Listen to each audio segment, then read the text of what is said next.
আসসালামু আলাইকুম সবাইকে, আশা করি ভালো আছেন, সুস্থ আছেন। আজকে আমরা 19 নম্বর লেকচার শুরু করব।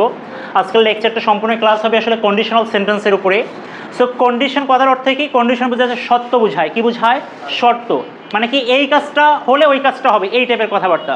রাইট? তুমি যদি আমাকে টাকা দাও তাহলে আমি তোমাকে খাবার দেবো, তাহলে এখানে টাকা দেওয়াটা হচ্ছে শর্ত, আর আমি তোমাকে খাবার দিব তখনই সত্যের পরে সত্য পূরণ হলে যেটা হবে ফলাফল সেটা আমি করবো, তাই না? তাহলে আমি তোমাকে খাবার দেবো, এটা হচ্ছে কি ফলাফল। আর তুমি যদি আমাকে টাকা দাও, যে যদি টাকা দাও, এটা হচ্ছে কি শর্ত। সহজ কথা হচ্ছে কন্ডিশনাল সেন্টেন্স হচ্ছে সত্যযুক্ত বাক্য, এবং সাধারণত এটা কি দ্বারা শুরু হয়? ইফ দ্বারা।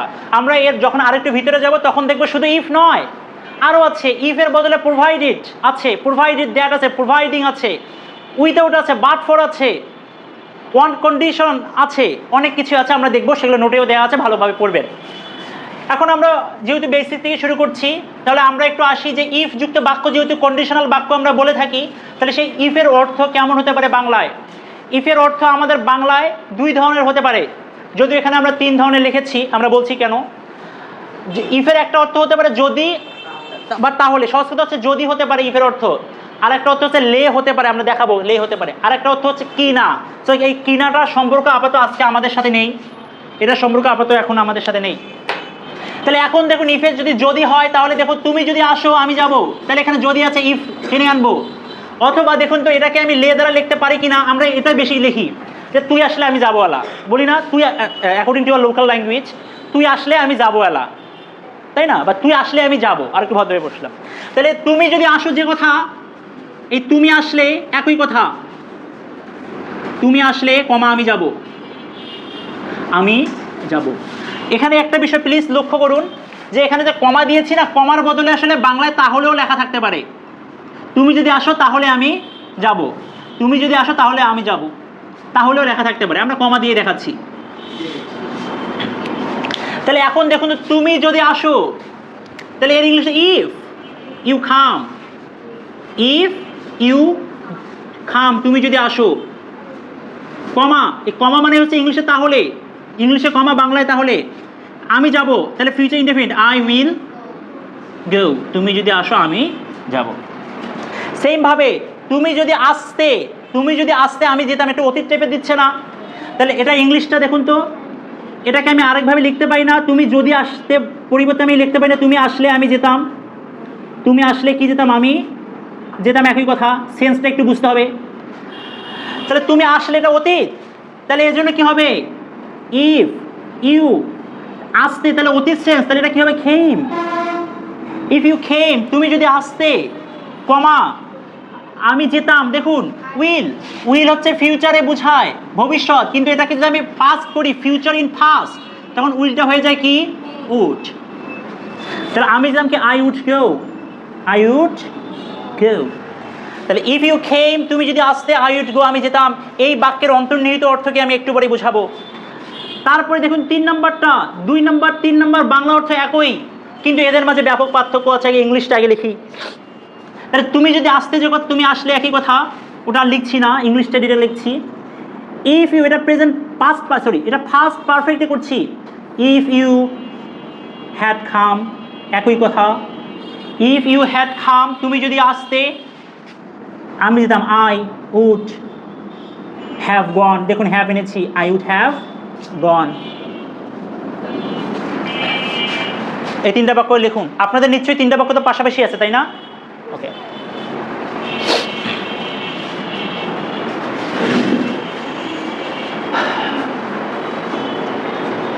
রাতে শেষ করুন। তাহলে দেখুন আমরা কি বললাম, কন্ডিশনাল সেন্টেন্সগুলো সাধারণত 5 ধরনের হতে পারে। এই যে কয় ধরনের হতে পারে, এই ফালতু জিনিস মনে রাখলেও হবে। তারপরে বলছি, যেটাকে আমরা ফার্স্ট কন্ডিশনাল বলছি, সেটা অপর নাম হচ্ছে প্রবাবল কন্ডিশন। আরও তাদের নাম আছে, আমরা ওগুলো যাচ্ছি না, পড়ে নেবেন। 2 নম্বর যেটাকে আমরা সেকেন্ড কন্ডিশন বলি, সেটাকে বলা ইমপ্রবাবল কন্ডিশন। থার্ড হচ্ছে যেটাকে আমরা থার্ড কন্ডিশনাল বলি, সেটার নাম হচ্ছে ইম্পসিবল কন্ডিশন। আপনি একটু এই শব্দ দুটোর মধ্যে পার্থক্য খুঁজে বের করার ট্রাই করুন, ইমপ্রবাবল অ্যান্ড ইম্পসিবল। তারপরে আরেকটা আছে জিরো কন্ডিশন নামে, আরেকটা আছে মিক্সড কন্ডিশন নামে। মিক্সড কন্ডিশন নিয়ে আমরা এখানে আলোচনা করব না, অযথা পেঁচাবো না। কারো যদি ইচ্ছা থাকে আমাকে বলবেন, আমি পিডিএফ সাপ্লাই দেবো। তাহলে এই জন্যই বলেছি help your self to read. এই সুন্দর ইংলিশ স্পোকেন ইউজ করবেন। Help your self to read মানে কি? নিজে নিজে পড়ো। যদি বলি নিজে নিজে লেখো, help your self to right. যদি বলি নিজে নিজে খাও, help your self to it. Clear? নিজে নিজে যা, এর ইংলিশ কি? না, রুগীকে ধরবো না, তার পাশের মেয়ে সাফা। নিজে নিজে যা, আমি যাও, এর ইংলিশ কি? নিজে নিজে যাও, এর ইংরেজি কি? Thank you. Try to be in the class. যদিও খুবই খারাপ লাগে, তারপর অসুস্থ আপনি, একে খারাপ লাগলে একটু থাকেন। ফাইজা নিজে নিজে খাওয়ার ইংলিশ কি হবে? হ্যাঁ, self to eat. Okay, eat by yourself. Nice. তাহলে এই কয়েকটা জিনিস আমরা লিখেছি, আমরা এখনই মুছে দেবো, কিন্তু তারপরে একটু আগে ব্যাখ্যা করি তারপর। তাহলে দেখুন, প্রবাবল কন্ডিশন মানে প্রবাবল মানে কি? যেটা ঘটার সম্ভাবনা আছে, প্রবল সম্ভাবনা। আই রিপিট, প্রবাবল মানে কি? যেটা ঘটার সম্ভাবনা প্রচুর, ঘটতেই পারে, বিষয়টা এমন, চান্স অনেক বেশি, সেটাকে আমরা কি বলছি? প্রবাবল কন্ডিশন অথবা ফার্স্ট কন্ডিশন নামে পরিচিত। ইমপ্রবাবল মানে কি? যেটা ঘটার সম্ভাবনা সাধারণত নেই বা ঘটার চান্স খুবই কম। আবারও বলছি, ব্যাখ্যাটা খুবই ইম্পর্টেন্ট। যেটার ঘটার সম্ভাবনা নেই বললেই চলে, তার মানে খুবই সামান্য। ঠিক আছে? এই জন্য বলেছি যা ঘটার সম্ভাবনা খুবই কম বা নেই বললেই চলে। 3 নম্বর ইম্পসিবল। দেখুন, ইমপ্রবাবল মানে কি? এই একটু হলেও তো চান্স থাকে, একটা মনে সুপ্ত বাসনা থাকে, কিন্তু ইম্পসিবল মানে একদমই নাই কোনো বাসনা। তার মানে কি? যে জিনিসটা অতীত হয়ে গিয়েছে, যদিও আমরা দেখবো সেকেন্ড কন্ডিশনে অতীতকে বোঝায়, থার্ডকে অতীত বোঝায়। ইম্পসিবল মানে কি? মেধা, যে জিনিসটা অতীতে ঘটে গেছে, যা আর সম্ভব নয়। আবারও বলছি, এই যে 2 নম্বর যেটা আছে প্রবাবল, এখানে ঘটার সম্ভাবনা একটু হলেও থাকে, খুবই ক্ষীণ। কিন্তু 3 নম্বর যেটা বলছি ইম্পসিবল, মানে অতীতে ঘটে গেছে, ঘটার কোনোভাবেই সম্ভব নয়, শুধু একটা করাই আমার সম্ভব, সেটা হচ্ছে আক্ষেপ করা, আফসোস করা। ইস, আজকে যদি জরিনাকে আমি পছন্দ করতাম, তাহলে সকিনার দ্বারা এত গালি খেতে হতো না। এই যে আমি কি করছি? আক্ষেপ করছি জরিনাকে পছন্দ না করার ফলে, তাই না? আমরা এখন আসছি, এগুলো আজে বাজে কথাগুলো, ফালতু জিনিস মুছে দেই। কিন্তু আমি স্যার আরেকটু 10 সেকেন্ড নিচ্ছি। ইমপ্রবাবল মানে খুবই কম, নেই বললেই চলে, মানে একটু হলেও তো আশা থাকে, তাই না? কিন্তু ইম্পসিবল মানে একদমই নাই কোনো আশা, ওই শুধু আফসোস করা ছাড়া আর কিছু নেই। ওকে গাইস, জি, এটা বুঝতে হবে ভালোভাবে। এখন আসুন তো আমরা একটু মেলানো ট্রাই করি। তুমি যদি আসো, আমি যাব, এটা চান্স অনেক বেশি না? সে যদি আসে তাহলেই তো আমি যাচ্ছি, বিষয়টা এমন। তাহলে if you come I will go, এটা আসলে কোন কন্ডিশনাল? ফার্স্ট কন্ডিশনাল বা অপর নাম কি? Probable conditional. ঠিক আছে, প্রবাবল কন্ডিশনাল। 2 নম্বরটা একটু দেখি, তুমি যদি আসতে আমি যেতাম, এই বাক্যটা আসলে কেমন আমি আপনাকে আসলে বুঝাবো, এটা আমাকে বোঝাতেই হবে। স্যার ডেকেছে আপনাকে, কিন্তু বৃষ্টি হচ্ছে, হ্যাঁ, কিন্তু স্যারের প্রাইভেট এদিকে যেতেও বলেছে, আবার বৃষ্টির কারণে যেতে পারছি না, এই জন্য ঐশী ফোন দিল। আচ্ছা, ওয়ার্ডা কোথায়? ওটা কি রুগী হয়ে গেছে নাকি আবার? ওই এখনও দাওয়াত খাচ্ছে, কালকে না আসার কথা ছিল। হ্যাঁ ঠিক আছে, এখন ওয়ার্ডাকেই বলছি। ওয়ার্ডা ফোন দিল ফাইজাকে, না ঐশীকে। ঐশী, মুরাসের যে প্রাইভেট স্কুলে যাবি? এখন ঐশী মানে এদিকে তো মন চাচ্ছে না যেতে, তবে একটা বডিগার্ড হলে যাওয়া যেতে পারে, বিষয়টা হচ্ছে এমন। তাহলে বলুন তো ঐশী কী বলবে? আচ্ছা তুই যদি আসিস তাহলে এখন যাবো রে, বা তুই যদি আসতি আমি যাইতাম, তুই যদি আসতি আমি যাইতাম। দেখুন বাংলাটা হচ্ছে অতীত হয়ে গিয়েছে, কিন্তু অ্যাকশনটা কিসের বলুন তো? বর্তমানে। কারণ মুরাদ স্যারের প্রাইভেট 12টার সময় আছে, 11:30টার সময় আসলে সেই বৃষ্টি, মনে মনে তো ঐশী খুবই খুশি, আজকে যাওয়া লাগবে না। ওয়ার্দা ফোনগুলো কিনে যাবি? আরে না গেলে তো 50 টাকা এখন জরিমানা নেবে, তাই না? আচ্ছা তুই যদি আসতি তাহলে আমি যাইতাম, তুই আসবি কি? এই যে এইভাবে তুই যদি আসতি আমি যাইতাম, এই জিনিসটা আসলে কোন মানে এখানে আসলে কি বোঝাচ্ছে? এখানে আসলে কাজটা কিন্তু অতীত দ্বারা বলছি, বাক্যগুলা মানে বাংলা বাক্যগুলো আমরা কি দ্বারা বলছি? অতীত দ্বারা, কিন্তু কাজটা কি ঘটেছে? না, কাজটা কি ভবিষ্যতে ঘটবে। তো এই জন্য কিছু কাজ বর্তমানেও ঘটতে পারে, এই জন্য আমরা লিখেছিলাম যে কি প্রেজেন্ট প্লাস ফিউচার সেন্সকে মিন করে। কিন্তু বাক্যগুলো কেমনভাবে হবে দেখুন তো? অতীত, তুই যদি আসতি আমি যাইতাম, এই অতীত টাইপের বাক্য না? তাহলে এই জন্য বলেছে ইফ ইউ খেম, তুই যদি আসতি বা তুই আসলে, আই উইড গো, আমি যেতাম। এটা যেহেতু পাস্ট, এই জন্য এটাও কি হয়ে গিয়েছে? পাস্ট হয়ে গিয়েছে। 3 নম্বর বাক্য দেখুন, একই জিনিস, একই বাংলা অর্থ, কিন্তু সেন্স আলাদা। এখন ওই শেষ মানে বৃষ্টি, সে মানে একদম 12টাও বাজলো, বৃষ্টিও একদম সেই, ওই যে ওয়াসিমা ওয়ার্দা ঐশিকা আশা দিয়ে আছে, ঠিক আছে আমি যাবো, এখন তুই অপেক্ষা কর, আমি তোকে নিয়ে একসাথে প্রাইভেট যাব। এখন 12টার সময় প্রাইভেট, এইদিকে 1টা বাজে, তাও কি নাই, ওয়ার্দা নেই। 1টা বাজলো, 2টা বাজলো, প্রাইভেটের টাইমেই শেষ। পরে ওয়ার্দা বললো যে কিরে তুই কি স্যার ওখানে গিয়েছিলে, স্যার তো আমাকে সেই বকা দিল। কিরে তো বকা দিছে, আর কি বলেছে, আজকে সেই একটা পড়া পড়িয়েছে। তখন মানে সেই গল্প করেছে সাপোজ, তা বৈশী মনে করেন যে আমাদের গল্প পছন্দ করে, তখন সে আক্ষেপ করলো, ইস রে গল্পগুলো বলছে যেগুলো বলার ছিল আমি শুনতে পারলাম না, এরকম একটা আক্ষেপ। তখন সে তার বান্ধবীকে বললো, ওয়ার্দাকে বললো, ধর তোর জন্য তো এমন হইলো, তুই যদি আসতি তাহলে কি আমি যাইতাম না, বিষয়টা এমন, তুই আসলেই তো আমি যাইতাম, তুই যদি আসতি তাহলে আমি যাইতাম। তাহলে মেধা এই বাক্যটাতে দেখুন 2 নম্বর বাক্য যে কথা, 3 নম্বর বাক্য বাংলা একই কথা, কিন্তু সিনারিও আলাদা, কনটেক্সট কিন্তু আলাদা। প্রাইভেটের সময় শেষ, ওই দিনে প্রাইভেট, গল্প বলা শেষ, তারপরে ঐশী আক্ষেপ করছে, ওয়ার্দা তুই আসলে আমি যাইতাম রে। তার মানে এখন যেহেতু সময় শেষ, সব কিছু শেষ, আর কি এই ঘটনা মানে এই প্রাইভেটটা ফিরে পাওয়া সম্ভব ওই দিন না। এর জন্য আমরা লিখেছিলাম অতীতের ঘটনা, একদম আর কোনোভাবে ওই কাজ করা সম্ভব নয়। কিন্তু কি শুধু থাকবে, আক্ষেপ থাকবে। কি থাকবে, আক্ষেপ। তাহলে এই 2 এবং 3 নম্বরের বাংলা অর্থ একই, কিন্তু যখন আমরা ইংলিশের দিকে তাকাবো, এই বাক্য হচ্ছে হতাশাজনক বাক্য, এটা হতাশ, আক্ষেপ একটা কাজ করছে, আক্ষেপ।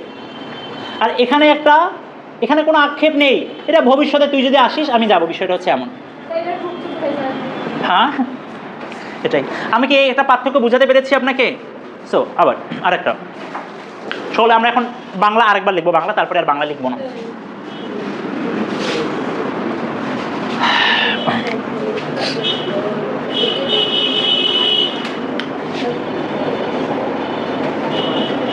তুমি লিখুন, এর সাথে সাথে লিখুন, তুমি যদি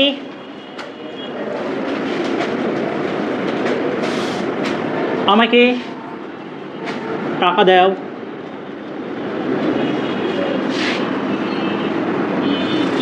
আমি তোমাকে সাহায্য করব। এটা একটা বাক্য। এই বাক্যটা অতীতটা কেমন হবে বলুন তো দেখি, মানে সেকেন্ড কন্ডিশনে কেমন হবে?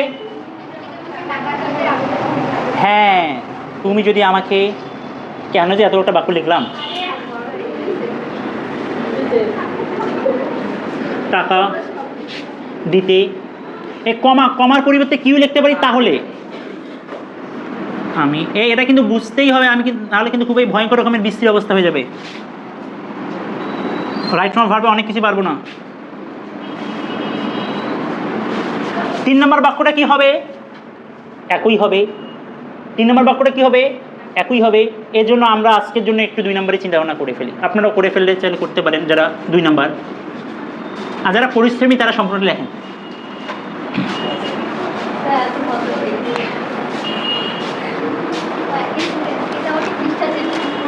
ও কি পরিশ্রম পেজটা চেঞ্জ করা, মার্কারও তো লিখতে যাচ্ছে না। এবার আমি ছেলে গ্রুপকে আগে ধরবো, বিষয়টা হচ্ছে এমন। বাংলা লেখা শেষ, রাফি লেখা শেষ, সাদিক লেখা শেষ। দেখুন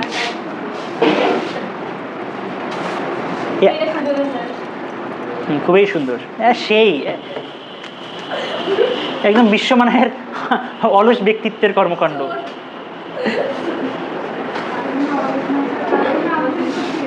হ্যাঁ কি চুরি করেছেন? আস্তাগফিরুল্লাহ, নাউজুবিল্লাহ, সি সি সি।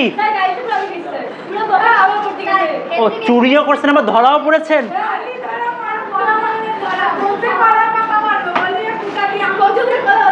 সে কোন মহৎ লোকের আম চুরি করেছেন? আমাদের প্রিন্সিপাল স্যারের। ঠিক, আপনারা আরে চুরি করেন তো ধরা খাওয়ার কি আছে, পরে গিয়ে বলতেন।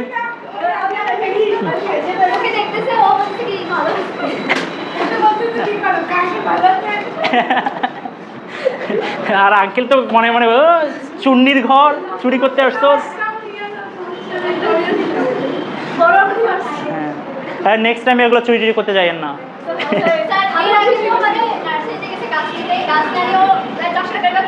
কে সেটা? আর বলিয়েন না, মান সম্মান নষ্ট করিয়েন না, ছোট মানুষ অনেকেই অনেক ভুল করে। তো ঠিক আছে, আমরা সময় কমানোর পড়াশোনায় যাচ্ছি। সাদিক এসছে না প্লিজ। 3 নম্বর বাক্য এবং 2 নম্বর বাক্যের মাঝে অন্তর্নিহিত পার্থক্য আছে, শুধু পার্থক্য না, ব্যাপক পার্থক্য। আপনি 2 নম্বর বাক্যটা আমাকে বিশ্লেষণ করে বলুন। হ্যাঁ, মানে এর দ্বারা কি বুঝেন? মানে ওদিকে কাজটা হচ্ছে কিন্তু বর্তমান অ্যাকশন না, মূল কাজ অতীতে কিন্তু হয় না, কাজ হয়ই নাই। আবার বলুন।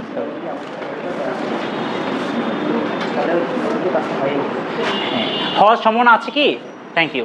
আপনি 3 নম্বরটা বলুন তো দেখি। হ্যাঁ, গুড। হ্যাঁ, কাজটাই করতে পেরেছে না কাজটা করতে পারে নাই। Thank you, sit down. আমি একটা সত্য কথা বলি, এই যে এই দুটার মাঝে যে এত চমৎকার একটা পার্থক্য, আমি কিন্তু এর আগের ব্যাচেও এটা পড়িয়েছি। আমি আসলে নিজেও জানতাম না এই দুটার মাঝে এত চমৎকার পার্থক্য আছে।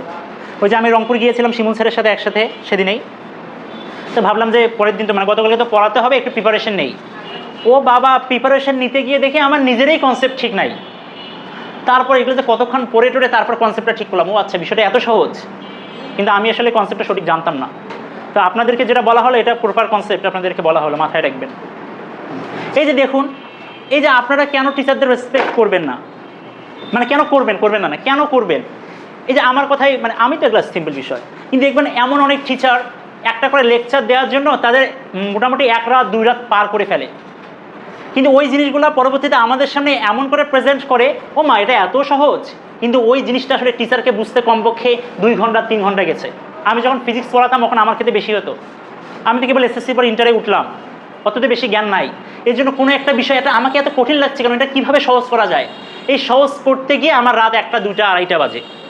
তারপর কীভাবে পড়াবো, কোনটা আগে বলবো সেগুলো তো চিন্তা আছে, কাকে কীভাবে গালি দেবো সেগুলোও তো আছে, অনেক চিন্তা একসাথে। হ্যাঁ, কী হলো? হ্যাঁ, কাকে কোন অ্যাঙ্গেলে গালি দেবো, কোন কথাটা বলবো, কাকে বলবো না, সেটা আমরা ঠিক করেই আসি, মানে অধিকাংশ ক্ষেত্রেই। আবারও ফিরে আসছি পড়াশোনায়, গল্প শেষ। 1 নম্বর, তুমি যদি আমাকে টাকা দাও আমি তোমাকে সাহায্য করব, এটা সম্ভাবনা আছে, টাকা দিলে আমি চান্স আছে সাহায্য করার। তাহলে এটা কি হবে? If you give me money, give মিটাকে বলে give me, I will help you, আমি তোমাকে কি করব? সাহায্য করব। এই স্টপ, এখনো খুবই সহজ বাক্য, এরপর আসল খেলা শুরু হবে, এটা বুঝতে পারলেই। তুমি যদি আমাকে টাকা দিতে আমি তোমাকে সাহায্য করতাম, তার মানে কি এখানে কি হচ্ছে? ফোন দিচ্ছে জরিনা জয়নাল নামে গুন্ডাকে ফোন দিয়েছে, কে ওই ছেলেটা আমাকে যে জ্বালাচ্ছে, তুই কিছু বলছিস না কেন রে? রাইট, জয়নাল বলছে কেন বলবো, টাকা লাগবে, তুই যদি আমাকে টাকা দিতে আমি এতক্ষণে বা এতদিনে তাকে সাইজ করতাম, তুই যদি আমাকে টাকা দিতে আমি এতক্ষণে কি তাকে সাইজ করতাম। তার মানে সে আসলে টাকা দিবে না, টাকা দেওয়ার চান্স কি খুবই কম, আর তাকে সাইজ করার চান্স কি খুবই কম। কিন্তু এই ঘটনা কি বলুন তো, এটা অতীত, কিন্তু আসলে সেন্সটা কেমন দিচ্ছে? বর্তমানে। তাহলে ইফ ইউ, এই যে যেহেতু পাস্ট ইনডেফিনিট, তাহলে ভি2 হবে গেভ। ইফ ইউ গেভ, তুই যদি আমাকে দিতি, gave me money, comma I উইলটা হয়ে যাবে কি? উড হেল্প ইউ, আমি তোকে সাহায্য করতাম। এই 3 নম্বর বাক্যটার ইংলিশ নিজে নিজে একটু করেন তো। গুড, তাহলে আমিও করি। ইফ, তুই যদি আমাকে, মানে কি তুই যদি আমাকে কি করতি? টাকা দিতি, তাহলে if you had given me, এই জিনিসটা প্রতিদিনই ভুলে যাই, given me money, I would have helped you, আমি তোকে সাহায্য করতাম। তাহলে বাচ্চা কাচ্চা, আমি যদি ওই জরিনার ঘটনাকেই ফিরে আনি, তাকে একটা ছেলে ডিস্টার্ব করে, তার বন্ধু জয়নালকে বলেছিল সে, এখন জয়নাল তুই যদি আমাকে টাকা দিস তাহলে আমি ওকে সাইজ করব, তাই না? তারপরে এখন জরিনা টাকা টুকা দেয় নাই, কারণ 2 নম্বর বাক্যে ওই ঘটনা ঘটার সম্ভাবনা খুবই কম, নেই বললেই চলে। সো জরিনা টাকা টুকা দেয় নাই। পরে ওই ছেলে যখন জরিনা রাস্তা দিয়ে যাচ্ছিল তাকে কি বলেছে, মানে ইফটিজিং করেছে। পরে সে আবার জয়নালকে ফোন দিল, কি রে তুই ওকে সাইজ করিস নাই, সে তো আমাকে আবারও ডিস্টার্ব দিল। তখন জয়নাল বলল, হ্যাঁ তুই যদি আমাকে টাকা দিতি তাহলে আমি তাকে কি করতাম? সাইজ করতাম।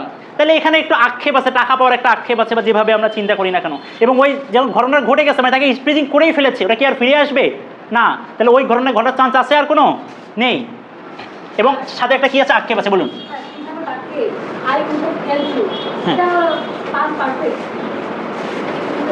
হ্যাঁ পারফেক্ট, হ্যাঁ পাস্ট পারফেক্ট টাইপের সেন্স দিচ্ছে, ঠিক আছে। প্রেজেন্ট পারফেক্ট, পাস্ট পারফেক্ট যেটাই বলেন না। গুড, আমি কি এতটুকু বোঝাতে পেরেছি? কারো কোনো প্রশ্ন আছে? নাই। তাহলে এখন শুধু 3টা বাক্য নিজে নিজে ইংলিশে লেখেন, যে কোনো 3টা।